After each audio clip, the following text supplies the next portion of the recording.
Okay, today's daf Be'ez Hashem is daf Kof Chaf Beis 122 in Masechta Yevamos, and this is the Siyum. And we're just going to begin from daf Kof Chaf Aleph Amud Beis, like a third of the way down.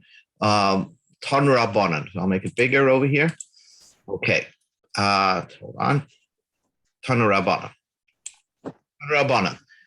Let's just straighten it. Okay. So Tanur Rabbanan, the rabbis taught. Let's just go about it.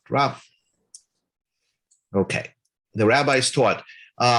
Okay, just to background, what we're talking about over here is how much time can a person be underwater? Like I said, I don't know what the world record is, but the Gemara seems to say, the Mishnah seemed to say that Rameir held that a person could be underwater for even 3 days. We say that no, the maximum a person could be underwater is for 3 hours.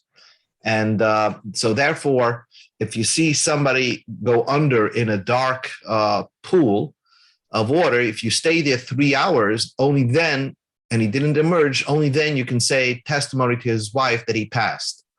But if you weren't there for 3 hours, maybe he emerged after, let's say, an hour and a half underwater. The Gemara says a story. Masa bebita shel Nechunya chayfer. There's a story about the daughter of Nechunya. What was special about this Nechunya? He was like a tzaddik, a big goymel chesed. What did he do? Chayfer shichen. He was a digger of cisterns, of water cisterns. And why was he a digger of water cisterns? So that people who are oile regel should be able to bring their families and animals to Yerushalayim and have a place to be able to have water. So he brought up water sources all around Yerushalayim by digging these pools. Okay, but guess what happened? While he was digging one of these pits, Shenafla Labar Gadol, his daughter fell into the big pit. So in the construction site, his daughter fell into this big pit. Therefore, and there was water in there. So they came and told the great Rabbi Chanina ben Daisa. He was just like this person who can daven, and whatever he had this clairvoyance. Shah Rishayna, the first hour, she didn't emerge from the water. Amalehem, he said, Shalom, don't worry about it. She's still alive. Shnia, by the second hour, Amalehem, she said to them, Shalom, that don't worry, the girl is still alive. Shlish is by the third hour. So physically, naturally, the person couldn't have been underwater more than that. Amalehem, he said to them, also, I know for a fact she came out of the water and she's okay. Go back to the water source and you'll see her. Finally, she emerged. And then she came to Rab Chanina ben Daisa. So Biti. So Rab Chanina ben Daisa said, my daughter, Miha Allah, who brought you out of the water? Amalai, she said to him, there was a male ram that came, and there was an old man pulling that ram, R-A-M. That means it's a reference to Avram Avinu pulling a ram, which is the Eloi Shel Yitzchak. And somehow, because Avram Avinu represents chesed, and this was an act of chesed that his father was doing, b'schus that schlepped her out of the water, and she was saved. B'schus of the chesed. Amr Loi, so the people were shocked. How did Rab Chanina ben Daisa know that this girl would survive? Navi ata, are you a prophet? Amalehem. So he told them, Loi Navi anechi, v'loi ben Navi anechi. I'm not a prophet, or the son of a prophet. But I knew for a fact that while he's doing a chesed, it's impossible for his daughter, something happened to his daughter. Eladover she'tzadik misasik by, the thing that the tzaddik, Nechunya, was busy with, digging these pits, Yikashel Bazari, something, a tragedy should happen to his children. So I knew that this girl would survive. Amar Rab Abba commented on the story.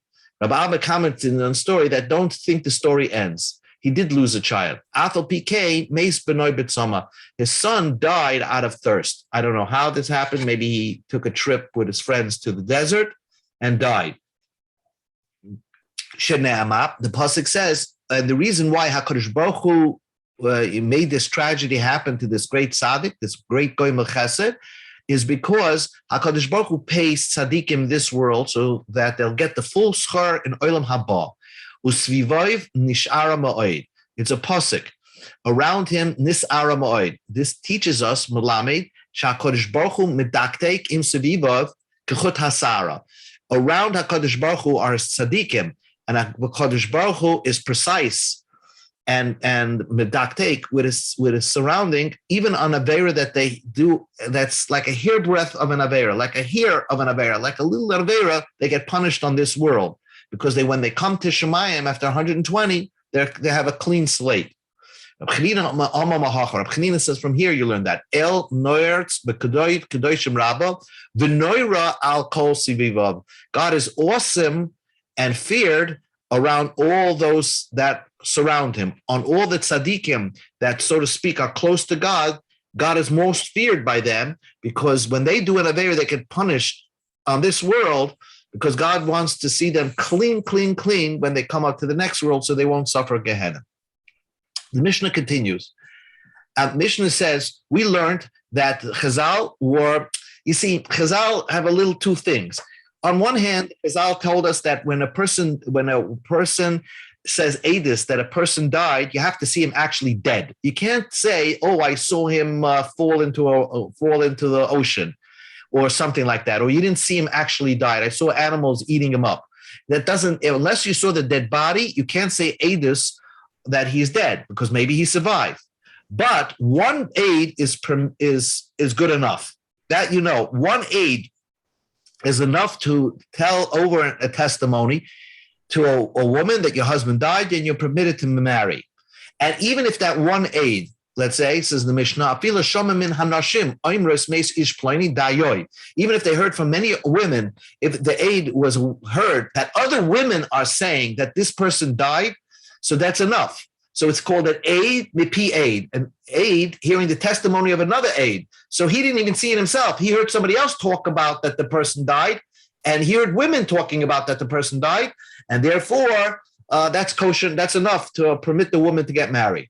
Rabbi Yehuda said, "Afil shama min hatinoikis." Even if the aid didn't hear from another adult, he heard from children, Imrim, who said, we just are coming home from bringing a hesped and burying some so-and-so. And so therefore you believe that aid who heard from the children that person died. Now the point over here is that it's not stam that the Chazal believed one aid to say testimony and the woman can get married. We trust that a person must be saying the truth, because if the guy's lying, the husband can show up, and nobody wants to put himself out like that. And furthermore, before the woman's going to get married, she's going to do her own research to make sure that her husband died. So therefore, they gave kulas that even one aid is believed, and even if it's an aid mipi aid, or an aid that heard from children. Now, bein shu miskavim, bein sheinu miskavim. This one person that comes to say testimony that your husband died, doesn't matter if he intentionally is trying to stay over a story, or, of course, even if she'ena miskavin, he's not intentionally saying over testimony. He's just telling over a story innocently. Oh, I was with so-and-so and he died. That is enough to we accept that story, and we allow the woman to get married again. Says the Gemara, says the Mishnah, Rabbi Yehuda ben Bava Omer, Rabbi Yehuda ben Bava says, Be Yisrael, if it's a Jew saying the testimony, afal pi shuhu miskavein, even though he has kavana, then we believe him. If he's saying testimony, then we believe one aid. Ubegoy, but if a Gentile, im hoyu miskavein ein edusai edus. If the Gentile is coming to, let's say, Bezdin or to the lady and says, I saw your husband die, and now you're permitted to get married, we don't believe a guy. The only time we're going to believe a guy is in a certain situation where the guy is just telling over a story. Let's say a Nazi. He said, he was boasting. I just shot at this Jew. So then he's not coming to say testimony or anything. Then you can believe him. But if he's coming, he knows he's saying a testimony that the girl to this woman that you can get married, you don't believe him. So the Gemara asks a question. We said that if you heard from children that they said that we went to the funeral of so-and-so, we believe the children. We believe the children. Maybe the children didn't go to the to the Levaya. They just, children make up stories. We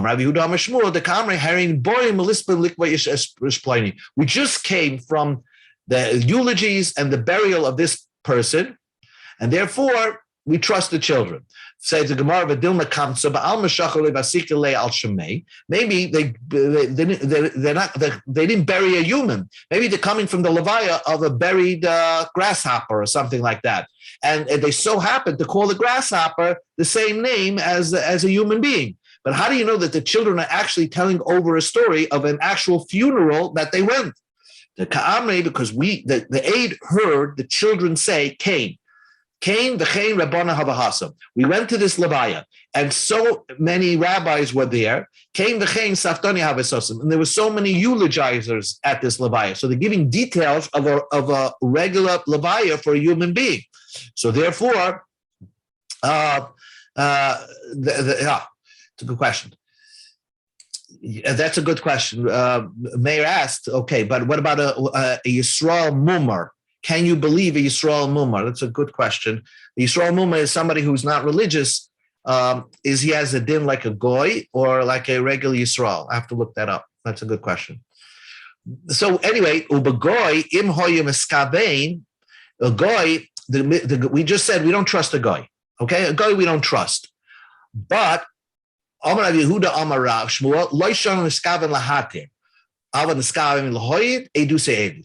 in the name of Shmuel, it was said that a goy is not believed only if he comes to say testimony to the lady, hey, your husband died, you can get married. We don't believe the goy.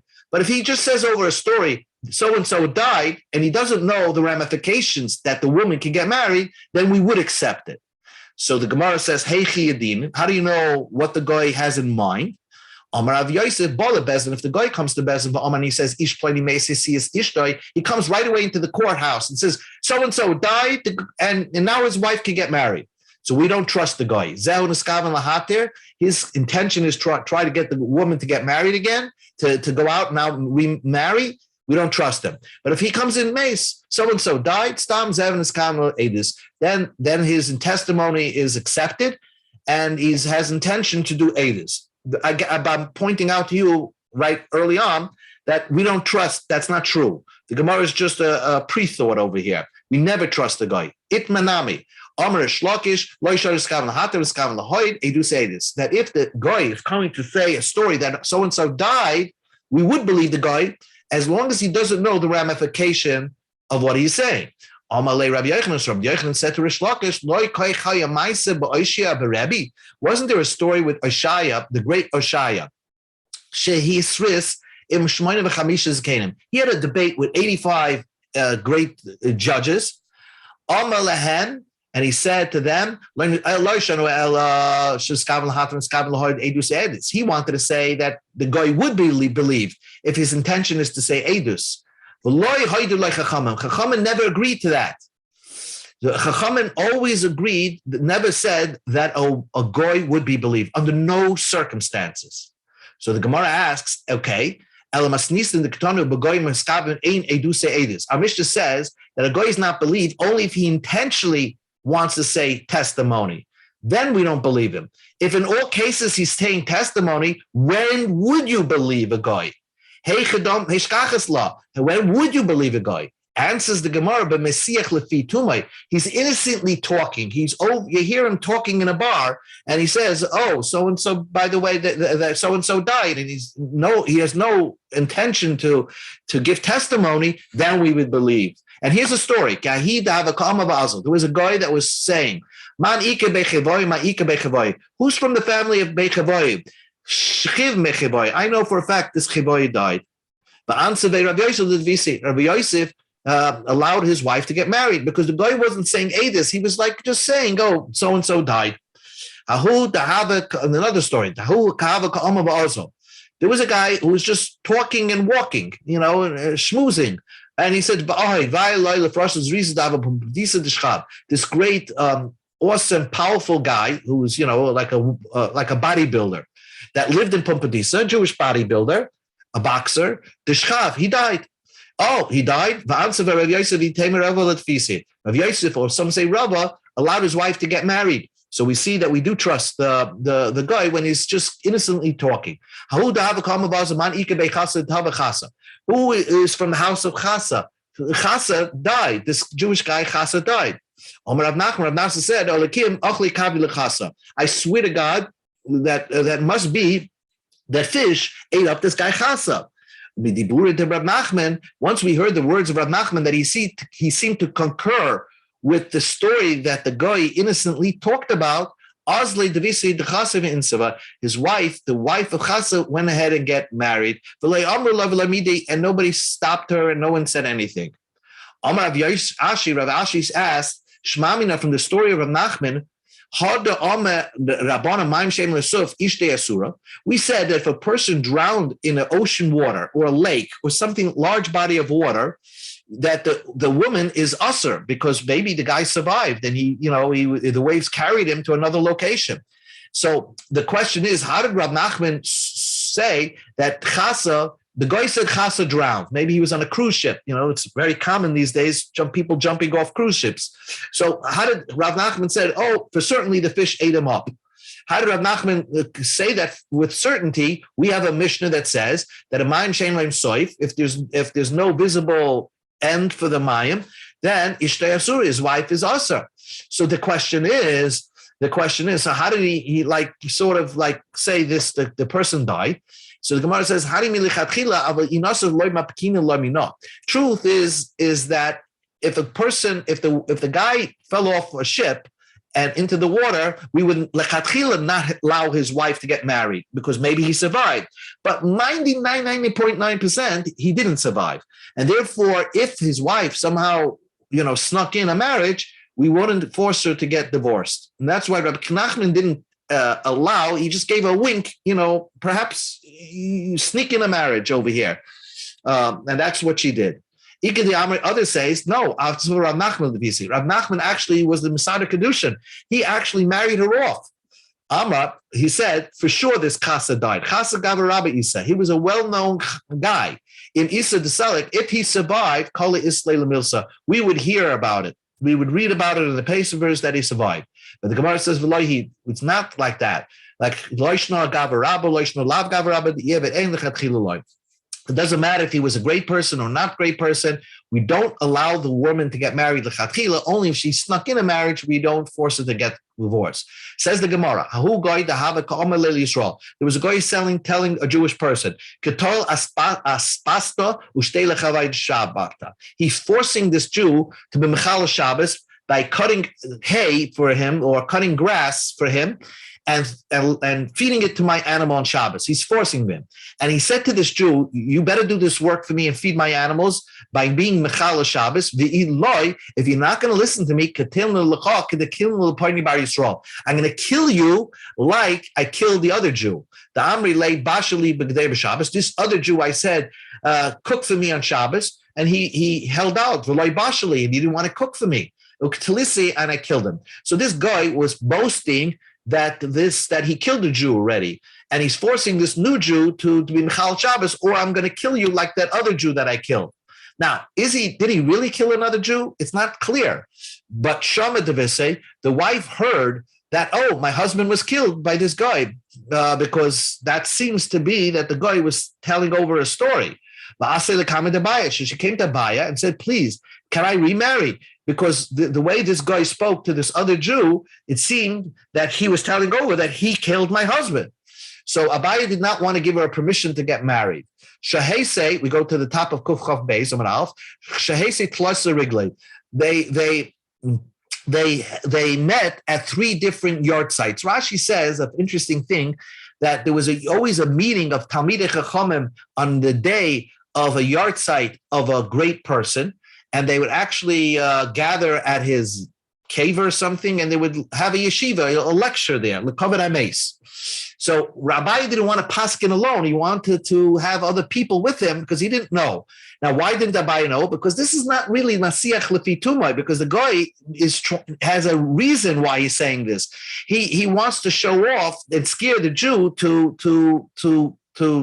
feed his animals on Shabbos. So that's why he's saying, I killed somebody else. Amalei Rav Ada bar Rav Hanizil Kamed Reis. Let's wait till Rav Yosef come. The Charav Sakina, because he's a sharp knife. In other words, he can precisely derive the halacha in this case. Azal Kamed, when Rav Yosef came, Pashma Hamas Nisan. Rav Yosef solved the dilemma from the following Mishnah.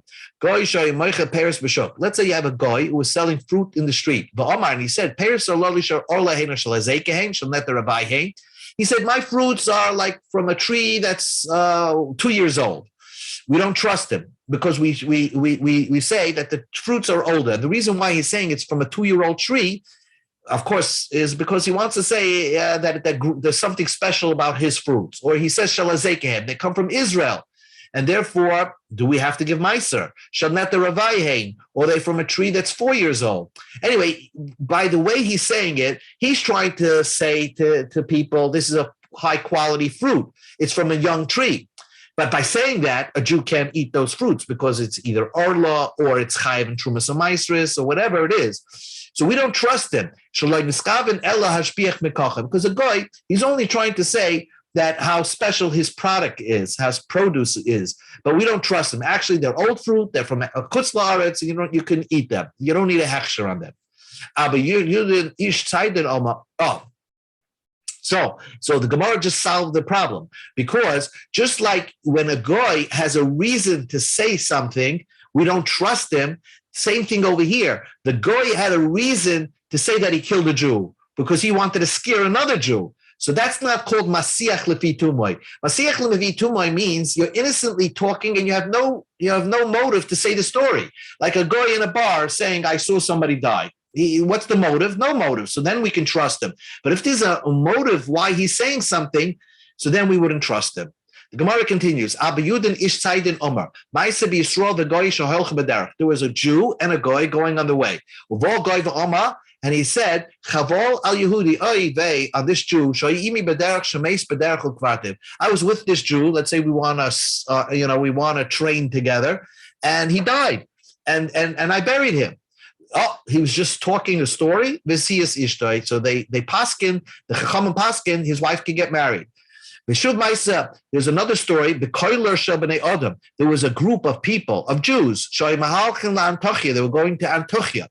One guy said, woe is it on these group of Jews that just died. I was involved in burying them. All their women were allowed to get married.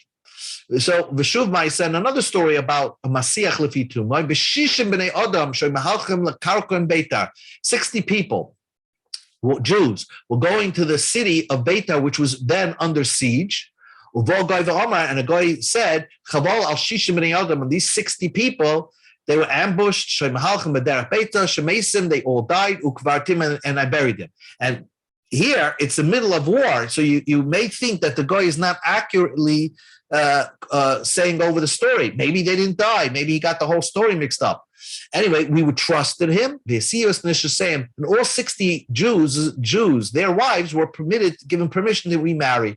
So we see that a goy, Masiach Lefi Tumah, if he's innocently talking and he has no motive, we would trust him.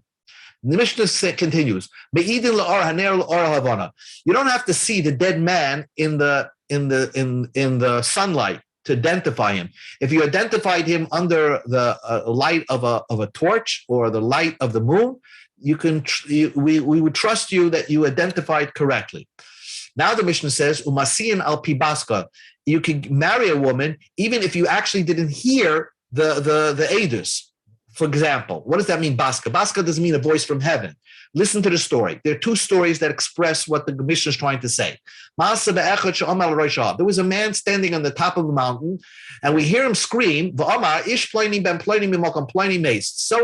from the son of so-and-so died, from this place died. So they went up to the top of the mountain to see who was screaming that. They didn't find any person. And so therefore they heard the voice.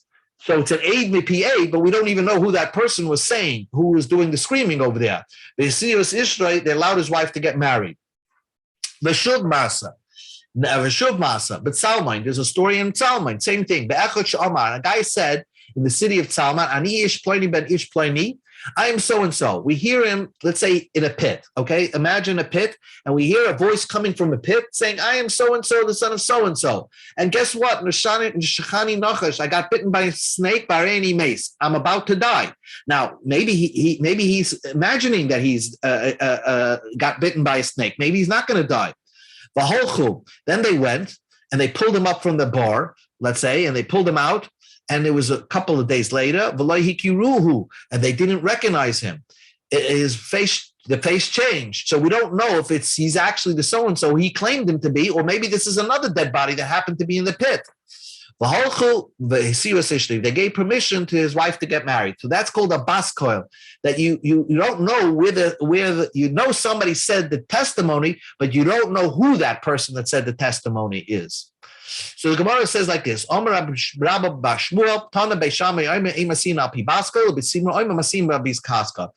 is strict and says we wouldn't trust a bas koil, just the sound. We have to know where the witness is, who the witness is. And Beis Hillel says no, even al pi bas koil, just a sound. We heard somebody talk about it. We can allow the woman to get married. Masnisin, that's the author of our mission. That our mission is Beis Hillel.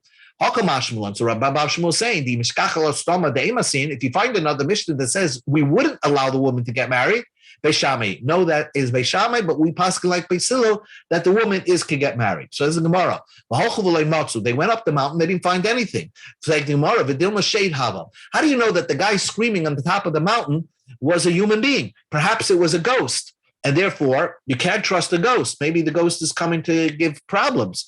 Make a whole story. They saw that it was a shape of a human being on top of a mountain. So the Gemara says, these ghosts or these demons could also make the shape of a human being. So they can make themselves into the shape of a human being. So how do you know it was actually human saying it over? They saw a shadow with this person. So there must be a human, because a shade would not make a shadow. So the Gemara asks, but wait a second, shadim, demons also can make a shadow. So the Gemara says, the chazilei bebuah debuah. They saw a very, let's call it a light shadow. It means like, when sometimes during the day, the shadow could be very, very, very long and in a funny shape. So that kind of shadow can only be done by an actual human. It cannot be done by a ghost or a demon. And therefore, when they saw, not only was the shape of a human, but they saw a shadow of that human. So they knew for sure that it was a human screaming at the top of the mountain.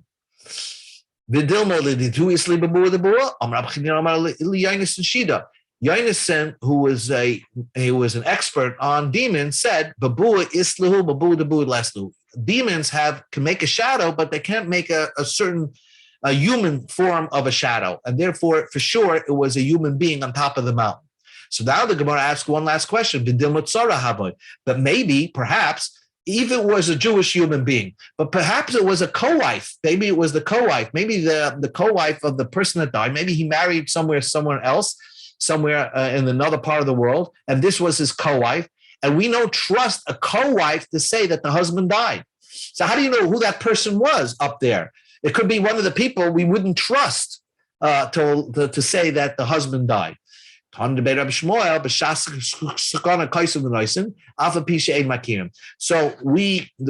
Reb Tanabei Shmuel is saying is that certain times, in times of danger, we don't go strict. In other words, since we're going to leave this woman as an aguna, if this is the only source of information that you have, that her husband died, which is that somebody heard somebody screaming on top of a mountain that so-and-so died, we would be lenient on that. And sometimes in Shas Kasakana, Rabbi Shmuel says, we actually lenient. If we hear a guy scream, I'm so-and-so, go write a get for my wife. We don't ask questions. We write the get for his wife. Even though you didn't actually recognize him, you heard him being, led away to the guillotine, still you would write the get. So this is also like a shasaka sakana. So therefore, we would not assume that it's somebody that we wouldn't trust that was on top of the mountain. Look at the Mishnah. Amar Rabbi Kiva. Rabbi Kiva says, I went to Bavel to make this year bigger. Rabbi Kiva was part of the Bezdin that did Kiddush HaChodesh and makes the year bigger. And somehow he had to run away from Israel and do this whole process in Bavel.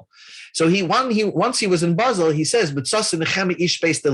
he says, I found this person, Nehemiah Ish Beis Dali. Amali, he said to me, I heard that in Israel, we would not allow a woman to get married if the only one witness said that he died. You need two witnesses. And who is the one that allowed it? El Yehuda ben Bava.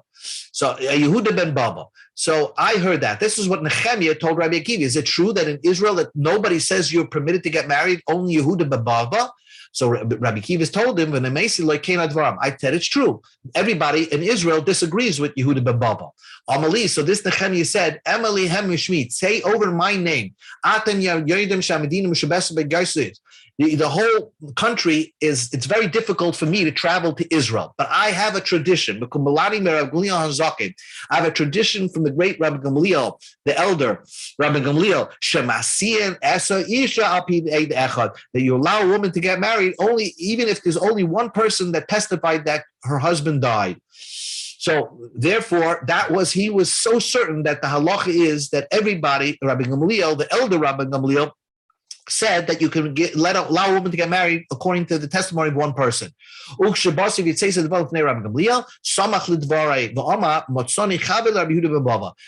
says, I went back to Israel and I told Rabbi Gamliel, his grandson, that I knew that somebody in Babel told me that your grandfather allowed a woman to get married. And he was so happy. And he said, now I find somebody who agrees with Rabbi Yehuda ben Bava. My grandfather agreed with him. Rabbi Gamliel remembered that there was an event that people were killed in Tel Arzer, and there was only one aide to say to testify. Rabbi Gamliel, now allowed these women to get married. Because al pi eidechad, there was one test. Even if there was one person saying testimony, he now accepted what the halacha is. That the halacha is like Rabbi Yehuda ben Bava, and that you can allow the woman to get married al pi eidechad only even if there's only one witness. Very important. It doesn't have to be even a kosher aid. It could be a witness who heard it from another witness, or the witness heard it from a slave, or another woman, or shifcha. It doesn't matter. Any adult person is considered to be reliable for this kind of testimony, except, by the way, someone who's a gazlan dairaisa, like for sure psuleidis dairaisa, we would trust. But all the others, normal adults, we would trust. Rabbi Lezer, Rabbi Yeshua, Ein Masian as Ish Apid Echad. Rabbi Lezer and Rabbi Yeshua, one of the great who lived in Israel, they said you can't marry a woman al pi eid echad. Rabbi Akiva, Omer loy al pi ishav, loy al pi eber, loy al pi shifcha, loy al pi kroivim.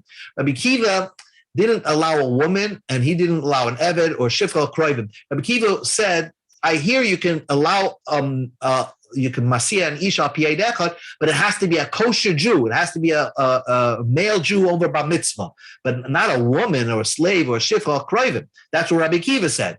So first the Gemara says, V'sava Rabbi Akiva al pi isha loy, v'tanya, Rabbi Akiva didn't allow a woman. V'tanya, we learned in the Brisa of Shimon Lazar, Shimon Akiva, ish ne'emaz lo v'gita mekal v'chayman, asher Rabbi Einu Maslam meis bala, ne'emaz lo v'gitein, zu she'ne'emaz noimes meis bala, einu din she'ne'emaz lo v'gita. So this is part of the Kal V'chomer. But the point of this Rabbi Akiva seems to say, he says over here, Nashim she'amru chachamim ein ne'menes loim meisvad. There are some women that we don't believe to say that their husbands died. Let's say a co-wife or a mother-in-law. A mother-in-law can't say testimony that my son died. That wouldn't work. But Isha ba'alma mehemni. But Rabbi Akiva seems to imply that certain women are not believed, but most other women are believed. And in the Mishnah it says that Rabbi Akiva says no woman is believed. And for the Gemara, like kasha, kan koim shech ziku, kan la'ach shech ziku. Before it was established that we accepted the testimony of Nehemiah, then Rabbi Akiva only agreed that maybe one aid is believed and it's a kosher male aid. But then everybody accepted, not only is it we accept a male aid, but even if it's a woman or a shifcha or kroivim, the whole halacha changed. and that we started to be more liberal as to who we would accept to for edus that a person died, and we accept everybody basically. Mishnah Amr Loi, the Ma'aseh b'nei Levi. This Mishnah is they told Rabbi Akiva, you're saying that we wouldn't accept a woman. That in the beginning, Rabbi Akiva wouldn't accept a woman as a good aid for this. Amr Loi, so the Chachamim said back to Rabbi Akiva, Ma'aseh b'nei Levi, there was a story about the B'nei Levi, Sheholchu l'tzoya ir tamarim b'chol echem hem b'viyim b'pundem, uv'chazarosam amr l'pundakis ayech havarenu. One time, the B'nei Levi went to a city of Tzoya, and one of them got sick, and they brought him to an inn. And a Goyish innkeeper took care of this guy who was sick, and they all went on their way. And when they came back to the innkeeper, they asked, Ayech havarenu, where's our friend?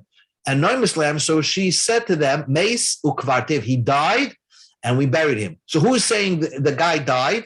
This Goyish innkeeper. The Hisiu as Ishtay, they allow his wife to get married.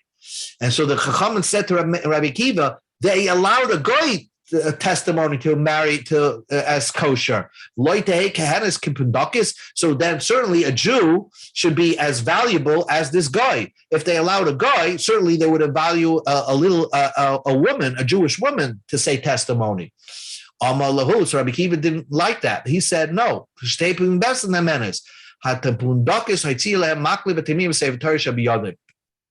This Pundakis, this innkeeper, was really this woman innkeeper, basically. Really, she was a masiach lefituma. She was innocently talking, and therefore that's why they trusted her. It's not that we're lying that she's saying edus. She was saying over innocently talking, so that's why we trusted her.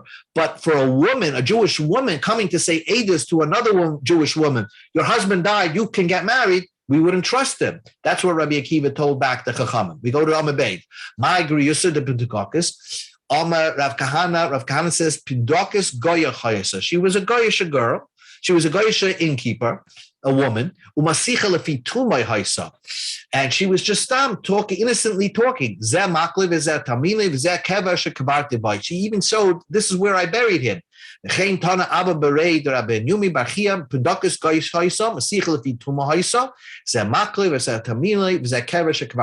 she's actually very different, and she was actually innocently talking, and that's why they trusted the Goyish innkeeper that this Jew died in her care. So the Gemara asks, how could you say she was innocently talking? They cornered her and said that where's our friend? So that's not innocently talking. They asked her a question. Answers the Gemara, Kiben the Chazinhu Bachya. When she saw them coming, they saw him crying. So she was already crying even before they asked the question. Amr le Chaya Chavarenu. They asked her, where's our friend? Amr lehem, she said to them, Meis ukvartiv. I actually died and I buried him. And therefore, and to prove to you that I was crying because I buried him, is here's his wallet, here's his purse, here's his stick, here's a Sefer Torah. I don't know, people, they used to carry a Sefer Torah. I think the Mishnah says that he had a Sefer Torah with him. Anyway, so she says, here's his belongings. So that proved that she was already crying and innocently saying he died.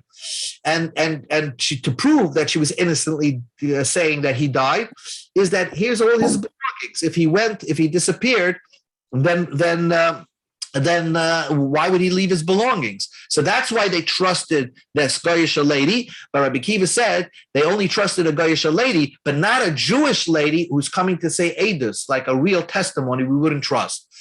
But anyway, Rabbi Akiva is not held la halacha. We trust anyone. A woman came to Rab Tarfon, and she said that so-and-so died. So Rab Tarfon says, I'm sorry. A man came and said that that regarding a woman that she's permitted to get married. A man said, I saw somebody die. So Rabbi Tarfon asked him, how do you know that her husband died? He said, Me and him were going on the road. Okay, so I know this guy died because we were together. Varadav acharenu gayas, and a group of bandits started chasing us. And this guy was a bulvan. V'nitla b'yicha shel yatzur uvshacha. He took a stick from a olive tree in his hand. He broke off a stick from an olive tree. The heck says a guy lachar. He was so powerful, he chased away these bandits. I said to him, Aryeh yasha koichacha. Wow, you're like as strong, as bold, as courageous as a lion. Shkoyach. Amalei, he said to him, you called me Aryeh. How did you know my name is Aryeh? That's how they call me in my city. They call me, my name is Yochanan, the son of Yonasan. But Aryeh, they nickname me the Lion of Kvar Shechaya, the Lion of Kvar Shechaya. So that's how I know. Liyamim, a few days later, we were still traveling. Chala, the guy got sick. Let's say he got an infection, but Mason, he died. So Rab Tarfon trusted the guy. They see Rab Tarfon, Rab Tarfon allowed his wife to get married. Now, the Rab Tarfon didn't ask the story over and over again. He just, trusted him. Rab Tarfon loy boy adrisha v'chakira. Didn't Rab Tarfon, shouldn't he have investigated the matter further, asked more questions to see if the guy is saying the truth? But Tanya, we learned in the Brisa, here the Brisa says over the story, and Rab Tarfon is going to re-question the guy to see if he's really saying the truth. Okay. He said to the Bini, hey, how do you know that that this guy died? That you're saying that he died? The guy said, and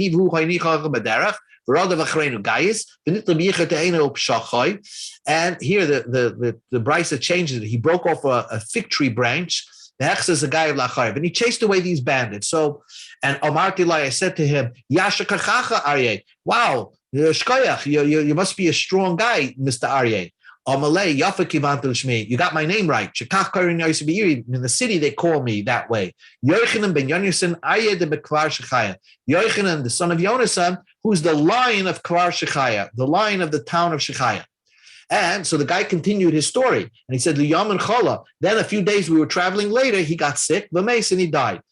So Amalai, so now Rav Tarfon didn't trust him. He started asking him questions. Amalai, loy kach v'kach, Amarti loy, Yochanan ben Yonasan ben Shechaya Aryeh. Did he say to you that his name is Yochanan ben Yonasan from the city of Shechaya Aryeh? The city's name is Shechaya Aryeh.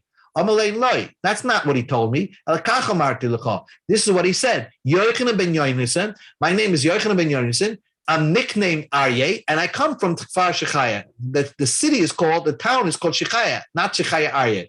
Rav Tarfon, we asked the question 2 or 3 times to see if he could repeat the same story 2 or 3 times. And then when Rav Tarfon was convinced he had it straight, you see his Rav Tarfon is straight. Rav Tarfon married his wife. So the question the Gemara is asking, when one aide comes and says that so-and-so died, would you now try to treat him like you question him, put him on the stand, and like you put any person on the stand, witness on the stand, you have the lawyers questioning him. So one place says Rav Tarfon did not, and in this place it says Rav Tarfon did. And says the Gemara Tanoihi, it's really machlekes tanoim. The time we learned in the Brisa, a boitkin eidin noshim bedrisha v'chira. We don't ask questions. One aid comes, we don't put the guy on the stand. Divrei Rabbi Kiva holds. Rav Tarfon Rama boitkin. Rav Tarfon says you do you ask a couple of questions. You don't just take the guy's word for it.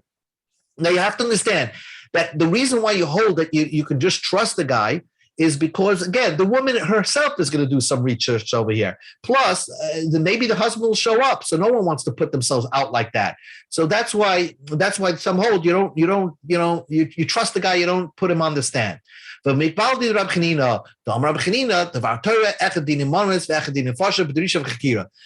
dealing with dinim mamonis or dinim nefashos, you have to investigate. You put the guy on the stand. You don't take any testimony. You have to ask a couple of questions. Why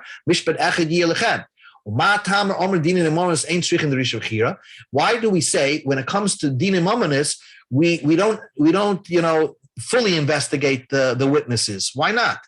Because Because if you started to cause, you make it so difficult for testimony to come in monetary manners, people are not going to lend because, it could run into long, extended court cases. So therefore, we didn't, what Drisha Chakira, we don't do by dinim amanos. What are they arguing over here? Our case is like dinim amanos. Because we're dealing with a ksuba, a husband dies, can she take the ksuba? And we don't do din nefashis bisman hazeh. So when the 1/8 comes and says your husband died, it's really like a civil monetary case, and therefore we don't ask any questions. We accept the aid.